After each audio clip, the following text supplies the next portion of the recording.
ಸಚಿವರ ಜಿಲ್ಲೆಯಲ್ಲೇ ಚಪ್ಪಲ ಚೆನ್ನಿಗ ಡಿವೈಎಸ್ಪಿಯೊಬ್ಬ ದೂರು ಕೊಡಲು ಬಂದಿದ್ದ ಮಹಿಳೆಯ ಜೊತೆ ಕಚೇರಿಯಲ್ಲಿ ರಾಸಲೀಲೆ ನಡೆಸಿರುವ ವಿಡಿಯೋವೊಂದು ಸಾಮಾಜಿಕ ಜಾಲತಾಣದಲ್ಲಿ ವೈರಲ್ ಆಗಿದೆ. ಮಧುಗಿರಿ ಡಿವೈಎಸ್ಪಿ ರಾಮಚಂದ್ರಪ್ಪ ಕಚೇರಿಯಲ್ಲೇ ಮಹಿಳೆ ಜೊತೆ ರಾಸಲೀಲೆ ನಡೆಸಿ ದೂರು ನೀಡಲು ಪೊಲೀಸ್ ಠಾಣೆಗೆ ಬಂದ ಮಹಿಳೆಯನ್ನೇ ಪುಸಲಾಯಿಸಿ ಡಿವೈಎಸ್ಪಿ ರಾಸಲೀಲೆ ನಡೆಸಿರುವ ಘಟನೆ ನಡೆದಿದೆ. ಪಾವಗಡ ಮೂಲದ ಮಹಿಳೆ ಜಮೀನು ಬಗ್ಗೆ ದೂರು ಕೊಡಲು ಮಾತುಕತೆ ನಡೆಸಲು ಡಿವೈಎಸ್ಪಿ ಕಚೇರಿಗೆ ಬಂದಿದ್ರು.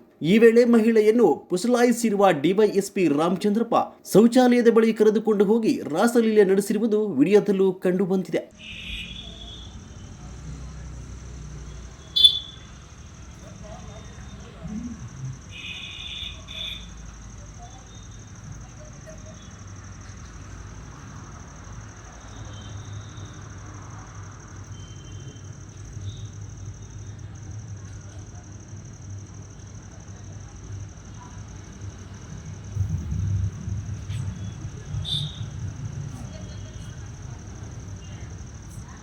ಅದರಲ್ಲೂ ಗೃಹ ಸಚಿವ ಡಾಕ್ಟರ್ ಜಿ ಪರಮೇಶ್ವರ್ ಅವರ ತವರಿನಲ್ಲಿ ಇಂತಹದ್ದೊಂದು ಘಟನೆ ನಡೆದಿದ್ದು, ಆದರೆ ಡಿವೈಎಸ್ಪಿ ರಾಮಚಂದ್ರಪ್ಪನ ರಾಸಲೀಲೆಯ ದೃಶ್ಯ ಯಾರೋ ಮೊಬೈಲ್ನಲ್ಲಿ ಸೆರೆ ಹಿಡಿದಿದ್ದಾರೆ.